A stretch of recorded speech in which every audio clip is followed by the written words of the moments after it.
ക്രൈസ്തവ വിഭാഗത്തിൽ നിന്നാണല്ലോ ചേച്ചി വന്നിരിക്കുന്നത്. അതെ. അപ്പോ എങ്ങനെയായിരുന്നു ജനങ്ങളുടെ പ്രതികരണം, ബന്ധുക്കളുടെ എല്ലാം പ്രതികരണം എങ്ങനെ? പ്രത്യേകിച്ച് BJP പോലുള്ള ഒരു പാർട്ടി ചേരുന്ന സമയത്ത് വലിയ രീതിയിലുള്ള ആരോപണങ്ങൾ BJPക്കെതിരെ പലപ്പോഴായിട്ട് പറയുന്നതാണല്ലോ ഇവിടുത്തെ LDF UDF. അപ്പോൾ അങ്ങനെ എന്തെങ്കിലും മോശപ്പെട്ട അനുഭവം ഉണ്ടായോ, അല്ലെങ്കിൽ വലിയ പിന്തുണയാണോ ലഭിച്ചത്? അല്ല, എനിക്ക് മോശപ്പെട്ട അനുഭവം ഉണ്ടായത്. കാരണം എന്ന് പറഞ്ഞാല് ഞാനൊരു ക്രിസ്ത്യാനിയാണ്. ആ ക്രിസ്ത്യാനിയിൽ നിന്ന് എന്തുകൊണ്ടൊരു BJP പാർട്ടിയിലേക്ക് പോകുന്നു എന്നാണ് എന്നോട് ചോദ്യം വന്നത്. അപ്പൊ ഞാൻ പറഞ്ഞു എന്റെ മൗലിക അവകാശമാണ്.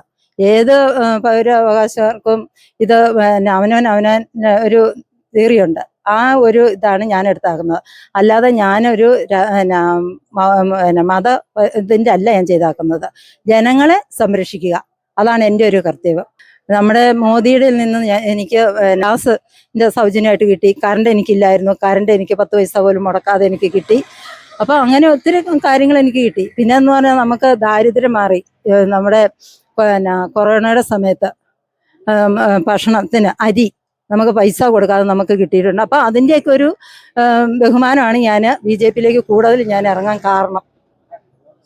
ചേച്ചി നമസ്കാരം. നമസ്കാരം. എൻ്റെ പേര് സോൾ സെബാസ്റ്റ്യൻ. ഞാൻ 9ാം വാർഡിലാണ് സ്ഥാനാർത്ഥിയായിട്ട് നിൽക്കുന്നത്. എൻ്റെ വാർഡെന്ന് പറഞ്ഞു കഴിഞ്ഞാൽ UDF LDF ഒരു കുത്തകയാണ്.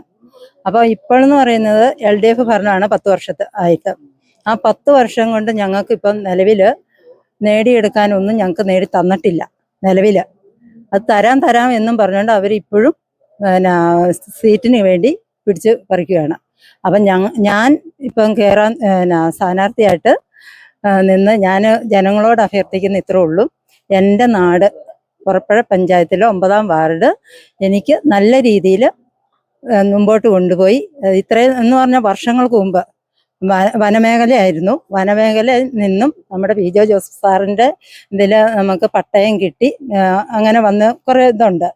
അപ്പം രാഷ്ട്രീയം എന്ന് പറഞ്ഞു കഴിഞ്ഞാൽ നമ്മൾ വലിയധികം രാഷ്ട്രീയം ഇത് പഠിച്ചു വരുന്നേ ഉള്ളൂ. എങ്കിൽ പോലും ഞാൻ കേരള കോൺഗ്രസ്സുകാരിയായിരുന്നു. കാരണം എന്ന് പറഞ്ഞാൽ ഞാൻ മാണി ഗ്രൂപ്പിൽ ഞാൻ കോൺഗ്രസ്സിലായിരുന്നു.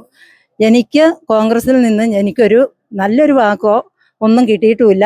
ഞാനും എൻ്റെ കുടുംബത്തിലെ എൻ്റെ ആങ്ങളെയും കൂടെ ഞങ്ങൾ വർഷങ്ങൾക്ക് മുമ്പ് 18 വയസ്സ് തുടങ്ങി ഞാൻ കോൺഗ്രസ്സിൽ വർക്ക് ചെയ്യുന്ന ഒരു വ്യക്തിയാണ് ഞങ്ങൾ. അപ്പം അവിടെ നിന്ന് നിൽക്കുന്ന സ്ഥാനാർത്ഥി ഏതാണോ അവരെ ഞങ്ങൾ വിജയിപ്പിച്ചെടുത്തിട്ടേ ഉള്ളൂ. എനിക്കും എൻ്റെ ആങ്ങളയ്ക്കും എന്ന് പറഞ്ഞാൽ ഞങ്ങൾക്ക് ബാനർ ഒട്ടിക്കാനും പശ തൂത്ത് ഓരോ ഭിത്തിയിൽ കൂടെ കൊണ്ട് ഒട്ടിക്കാനുള്ള സാഹചര്യം ഞങ്ങൾക്ക് തന്നിട്ടുള്ളൂ. ഇതിനകത്ത് ഞാൻ വന്നിട്ട് 3 വർഷമായി. ഇപ്പോൾ എനിക്ക് ഞങ്ങളുടെ BJPയിൽ നിന്നും എനിക്കൊരു സ്ഥാനം കിട്ടി. അത് ഞാൻ ഉപയോഗിക്കുകയാണ് ചെയ്യുന്നത്. കാരണം എന്ന് പറഞ്ഞാൽ നമ്മൾ ഏത് പാർട്ടി നിൽക്കുന്നോ അത് നമുക്കൊരു നല്ലൊരു സപ്പോർട്ടായിരിക്കണം. ഇപ്പം എനിക്ക് ഈ BJP ഇതിൽ വന്നു കഴിഞ്ഞപ്പം എനിക്ക് നല്ല രീതിയിൽ എനിക്ക് ഒരു സ്ഥാനം തന്ന് ഞാനത് സന്തോഷത്തോടെ ഞാൻ 2 കൈയോടെ സ്വീകരിച്ച് ഞാൻ ഇതിനകത്ത് ഞാൻ പ്രവർത്തിക്കുന്നത്. എൻ്റെ വാർഡിൽ എനിക്ക് BJP ജയിക്കുമെന്ന് ഉള്ളൊരു പ്രതീക്ഷയുണ്ട്. പിന്നെ LDF UDF ആണ് അവിടുത്തെ ഭരണം. അപ്പൊ ആ ഭരണത്തിൽ നിന്ന് വ്യതിചലിക്കണം എനിക്ക്. നമസ്കാരം. എന്റെ പേര് സിന്ധു. ഈ പുറപ്പുഴ പഞ്ചായത്തിൽ ഏത് വാർഡിലാണ് മത്സരിക്കുന്നത്? കുണിഞ്ഞി 11ാം വാർഡില്. എന്താ അവസ്ഥ? എന്താ അവിടുത്തെ അവസ്ഥ എന്ന് പറഞ്ഞാൽ വളരെ കഷ്ടമാണ്. ഞങ്ങളുടെ അവിടെ ഒരു ഇടവഴികൾ പോലും ഇത്രയും ഭരണത്തിലിരുന്ന മെമ്പർമാരും ആരും ഇതുവരെ ഒന്നും നന്നാക്കി തന്നിട്ടില്ല. എൻ്റെ വീടാണേലും റോഡിൽ നിന്ന് 100 മീറ്റർ കയറി ഒരു തുണ്ടിക്കൂടെ പോണേ.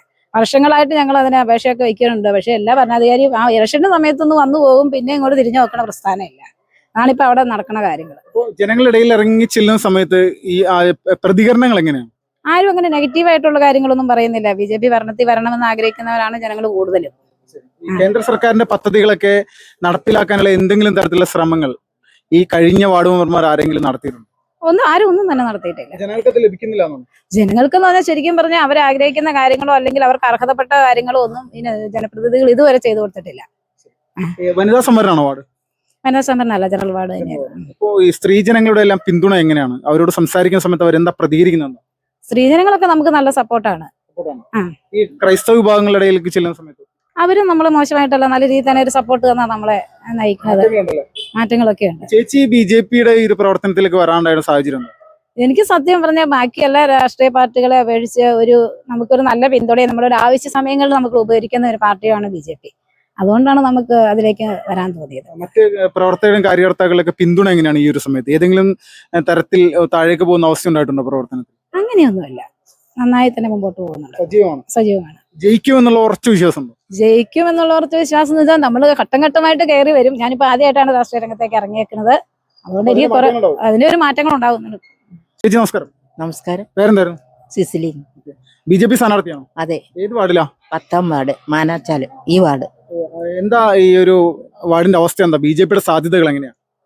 ഇപ്പൊ നല്ല വിജയസാധ്യതയുണ്ട്. ഞാൻ വീടുകൾ കയറുമ്പം പ്രധാനമന്ത്രിയുടെ വികസനത്തെ പറ്റി എനിക്ക് ഇങ്ങോട്ട് പറഞ്ഞു തരുക. ഭരണം മാറി വരണമെന്ന് അവരെന്നോട് ആവശ്യപ്പെടുന്നുണ്ട്. അതിന് നന്നായിട്ട് പ്രവർത്തിക്കണം എന്ന് പറയുന്നുണ്ട്. അവരുടെ ഒരു നല്ല സപ്പോർട്ടുണ്ട്. UDFന്റെ ഭാഗത്തുനിന്നുണ്ട്, LDFന്റെ ഭാഗത്തുനിന്നുണ്ട്. എത്ര നാളായിട്ട് ഇപ്പൊ BJPയിൽ പ്രവർത്തിക്കുന്നു? 15 വർഷമായി. 15 വർഷമായി. ഉം. ഇപ്പോ ഈ അടുത്ത കാലത്തായിട്ട് നിരവധി ക്രിസ്ത്യൻ വിഭാഗത്തിൽ നിന്ന് ഒരുപാട് ആളുകൾ BJPയിൽ അംഗത്വം സ്വീകരിച്ച് മുന്നോട്ട് വരുന്നുണ്ടല്ലോ. ഇപ്പോ അമ്മ ഇപ്പോ BJPയിലേക്ക് വന്നിട്ട് കുറച്ച് വർഷങ്ങളായി. ക്രൈസ്തവ വിഭാഗത്തിൽ നിന്നുള്ള ആളുകൾ. അതെ. അപ്പോൾ ആദ്യ സമയത്ത് BJPയിൽ വന്ന സമയത്ത് വലിയ രീതിയിൽ നെഗറ്റീവ് ആയിട്ടുള്ള പ്രചരണങ്ങൾ ഉണ്ടായിരുന്നു. ഇല്ല, ഉണ്ടായില്ല. ഞാൻ അവരുടെ പ്രശ്നം കൊണ്ട് അവരിൽ നിന്ന് രക്ഷപ്പെടാൻ വേണ്ടി BJP കയറിയതാ. പിന്നീട് സജീവമായി. അതെ. ഇപ്പൊ ഈ സ്ഥാനാർത്ഥി എന്നുള്ള ഒരു ഓപ്ഷൻ അത് ചേച്ചിയിലേക്ക് വരാനുള്ള കാരണം എന്താ? ഞാനിവിടെ നിന്നാ വിജയിക്കുന്നൊരു ബോധ്യമുണ്ട് ഇവിടുത്തെ പിന്നെ BJP നേതൃത്വത്തിന്. എന്താ LDFന്റെയും കോൺഗ്രസിന്റെയും ഒക്കെ ഒരു പ്രവർത്തനങ്ങൾ എങ്ങനെയാ പഴയ കാലത്തെ സംബന്ധിച്ച് ഇപ്പൊ എങ്ങനെയാണ്? ഇപ്പം വളരെ മോശമാണ്. പിന്നെ ജനങ്ങൾ തന്നെ പറയുന്നു ഇവിടെ ഒരു ഭരണമാറ്റം ആവശ്യമാണെന്ന്. ഞാൻ വീടുകൾ കയറുമ്പോൾ ക്രിസ്ത്യൻസ് തന്നെ ഇങ്ങോട്ട് പറയുന്നുണ്ട്. കൂടുതൽ ആൾക്കാരെ സംഘടിപ്പിച്ച് കയറുന്ന പറയുന്നത്. അവരുടെ ഒരു പ്രവർത്തനങ്ങൾ കഴിഞ്ഞ 5 വർഷം കൊണ്ട് നോക്കുന്ന സമയത്ത് വികസന കാര്യങ്ങൾ എങ്ങനെയാണ്? എന്തെങ്കിലും മാറ്റമുണ്ടോ? അന്ന് കേന്ദ്ര ഗവൺമെന്റിന്റെ ഫണ്ട് ഇവിടെ ഉപയോഗിക്കുന്നെങ്കിലും അവരത് പറയുന്നില്ല. ഇതെല്ലാം ഇവിടുത്തെ സർക്കാരിന്റെ ആണെന്നാണ് അവർ പറയുന്നത്. പക്ഷെ ജനങ്ങൾക്കറിയാം. അവർ ഈ യൂട്യൂബും ചാനലും ഒക്കെ കാണുന്നതാണ്. അവർ പറയുന്നുണ്ട് ഞങ്ങൾ അങ്ങനെ മനസ്സിലാക്കുന്നുണ്ട്. ഇപ്പം പ്രധാനമന്ത്രിയുടെ 2000 രൂപ കിട്ടുന്നുണ്ട്. പിന്നെ റോഡ് പണിയുടെ ഫണ്ട്, കറണ്ട്, വെള്ളം ഇതെല്ലാം ആണെന്ന്. പക്ഷെ ഇവിടങ്ങളിൽ വെള്ളം കിട്ടാതെ ഇപ്പോഴും തടഞ്ഞു വെച്ചേക്കുവാണ്. നമസ്കാരം. നമസ്കാരം. പേരെന്തായിരുന്നു? ഷീബ സാബു. ഈ പഞ്ചായത്തിൽ ഏത് വാർഡിലാണ് മത്സരിക്കുന്നത്? പുറപ്പുഴ പഞ്ചായത്ത് 6ാം വാർഡ്, മേൽപ്പുറപ്പുഴ. നിലവിൽ ആ ഒരു വാർഡിൽ BJPയുടെ ഒരു സിറ്റുവേഷൻ എങ്ങനെയാണ്?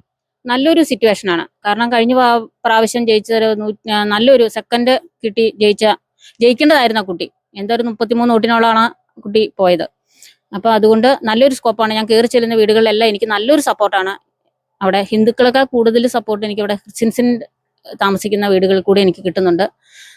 എന്താ അങ്ങനെ ഒരു ഇത്രയും വലിയൊരു സപ്പോർട്ട് വരാനുള്ള കാരണം എന്തായിരിക്കും? കാരണം ഒന്ന്, ഞാൻ അവിടെ ജനിച്ചു വളർന്ന നാടാണ്. പിന്നെ നമ്മുടെ ആ വാർഡ് പുറപ്പുഴ പഞ്ചായത്തിലെ പി ജോസഫിന്റെ വാർഡാണെങ്കിൽ പോലും അവിടെ വികസനങ്ങൾ, പല റോഡുകൾ പോലും പണിത് തീരാതെയും താമസ സൗകര്യമായിട്ടുള്ള വീടുകൾ എല്ലാം ഉണ്ട്. ആ വീട്ടിൽ ഇതുവരെ പുറപ്പുഴ പഞ്ചായത്തിന് ഒരു വികസനം അവിടെ ഒരു MLA ഉണ്ടായിട്ട് ഇതുവരെ ഉണ്ടായിട്ടില്ല. ഞാൻ അവിടെ ജനിച്ചു വളർന്നൊരു വ്യക്തിയാണ്. ഈ നിലവിലെ ഈ സാഹചര്യം അനുസരിച്ച് BJPക്ക് മുന്നേറ്റം ഉണ്ടാക്കാൻ സാധിക്കുമെന്ന് തന്നെയാണ് പ്രതീക്ഷ. അങ്ങനെ തന്നെയാണ് പ്രതീക്ഷ. മുന്നേറ്റം ഉണ്ടാവണം.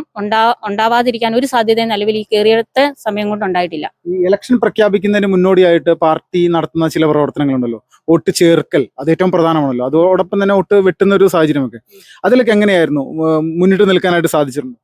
നല്ല രീതിയിൽ ഒരു അത്യാവശ്യം നമുക്ക് കഴിഞ്ഞ ഒരു കൊല്ലങ്ങൾക്ക് മുമ്പ് നമുക്ക് BJPക്ക് ഒരു സ്ഥാനമോ പുറപ്പുഴ പഞ്ചായത്തിന് നല്ല, നമ്മുടെ കേരളത്തിൽ പോലും BJPക്ക് ഒരു വാർഡിലോ ഒരു പഞ്ചായത്തിലോ സ്ഥാനാർത്ഥി നിയമനം പോലും ഇല്ലാണ്ടിരുന്ന ഒരു ഇതില് പുറപ്പുഴ പഞ്ചായത്തില് നമുക്ക് ഒരു 3-4 കൊല്ലം കൊണ്ട് നമുക്ക് എന്തായാലും ഒരു BJP സ്ഥാനാർത്ഥികളുടെ സ്വാധീനം ഉണ്ടാകാൻ സാധിച്ചിട്ടുണ്ട്. അത് ഇത്തവണ വിജയത്തിലേക്ക് എത്തുന്നതാണ് പ്രതീക്ഷിക്കുന്നത്. അതുപോലെ തന്നെ പ്രതീക്ഷിക്കുന്നത്. ഈ യുവജനങ്ങളുടെ ഈ ഒരു സഹകരണം അല്ലെങ്കിൽ ഒരു വോട്ട് അത് BJPക്ക് ലഭിക്കുമെന്ന് പ്രതീക്ഷിക്കുന്നുണ്ട് ഇത്തവണ? 100% പ്രതീക്ഷിക്കുന്നുണ്ട്.